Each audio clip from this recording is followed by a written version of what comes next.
নমস্কার বন্ধুরা, আমাদের টু সিস্টার্স ডিভোশনাল চ্যানেলের পক্ষ থেকে আপনাদের সবাইকে আন্তরিক শ্রদ্ধা। আশা করি শ্রীহরির কৃপায় সবাই ভালো আছেন। সবাই ভালো থাকুন, গোবিন্দের কাছে তাঁর শ্রীচরণে এই প্রার্থনাই করি। আমি শ্রীমদ্ ভগবত থেকে পাঠ করছি, দশম স্কন্ধ থেকে পাঠ করছি বিভিন্ন ছোট ছোট পর্বে। আজকের পর্বে ভগবান শ্রীকৃষ্ণের জন্মের পর নন্দালয়ে যে আনন্দ উৎসব অনুষ্ঠিত হয় সে সম্পর্কে আজকের পর্বে আমরা পড়ব। শ্রী শুকদেব বললেন, উদারচিত্তনন্দ মহাহর্ষে বেদজ্ঞ ব্রাহ্মণ দিগকে আহ্বান করে স্বস্তি বাচনপূর্বক পুত্রের জাতকর্মাদি করালেন এবং তদুপলক্ষে বহু ধেনু, নানাবিধ রত্নাদি এবং সুবর্ণসূত্রখচিত বস্ত্রাবৃত 7টি তিল পর্বত দান করলেন।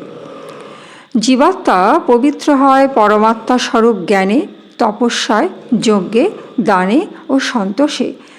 ব্রাহ্মণগণ শুভাশীর্বাদ দিতে লাগলেন, গায়কগণ গান করতে লাগলেন, নানা বাদ্যযন্ত্রাদি বাজতে লাগল। ব্রজের গৃহদ্বার অঙ্গনাদি মাল্য পল্লব তোরণে সুশোভিত হল। ব্রজবাসী গোপ গোপীগণ মহামূল্য বস্তু পরিধানপূর্বক পরিশোভিত হয়ে নানা প্রকার উপহার নিয়ে তড়িৎ গতিতে নন্দালয়ে উপস্থিত হল। সকলে বালককে দর্শন করে চিরজীবী হও বলে আশীর্বাদ করতে লাগল। পরস্পরের অঙ্গে হরিদ্রাচূর্ণ, তৈল ও জলাদি নিক্ষেপ করতে করতে উচ্চৈঃস্বরে শ্রী ভগবানের গুণগান করতে লাগল। তারা পরমানন্দে দধি, দুগ্ধ, ঘৃত, জল প্রভৃতি দ্বারা পরস্পরের অঙ্গে লেপন করতে লাগল।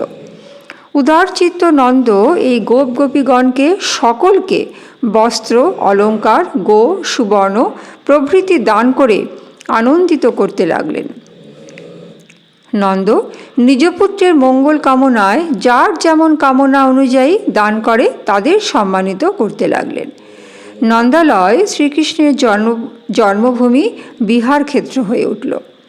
হে কুরুশ্রেষ্ঠ, শ্রীকৃষ্ণের জন্ম উৎসবের পর গোপরাজ নন্দ কংসকে বার্ষিক কর দেওয়ার জন্য মথুরায় গমন করলেন।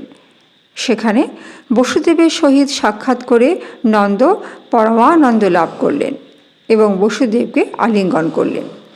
বসুদেব পুত্রলাভজনিত নন্দকে অভিনন্দিত করলেন এবং নিজ পুত্র বলদেবের কুশল জিজ্ঞাসা করলেন। নন্দ বসুদেবের মৃত পুত্রগণ ও কন্যার জন্য তাঁকে প্রবোধ দিয়ে বললেন, অদৃষ্টবশতে জীবের জন্ম ও মৃত্যু ঘটে থাকে। যে ব্যক্তি অদৃষ্টকে সুখ ও দুঃখের কারণ বলে জানেন তিনি কখনো মোহাভিভূত হন না এবং সুখ দুঃখে মুহ্যমান হতে হয় না। বসুদেব বললেন, ভ্রাতু, শুনলাম তোমার ব্রজে নানা উৎপাত আরম্ভ হয়েছে। রাজাকে রাজস্ব দেওয়া হয়ে গিয়েছে, আমার সঙ্গেও দেখা হয়ে গেল, অতএব তোমার এখানে কাল বিলম্ব করা উচিত নহে। নন্দ এই কথা শুনে বসুদেবের নিকট বিদায় নিয়ে বৃষযোজিত শকটে আরোহণ করে সত্বর গোকুলে যাত্রা করলেন। বসুদেবের কথায় একটু বিমানা হয়ে নন্দ শ্রী বিষ্ণুকে স্মরণ করতে করতে পথে চলতে লাগলেন।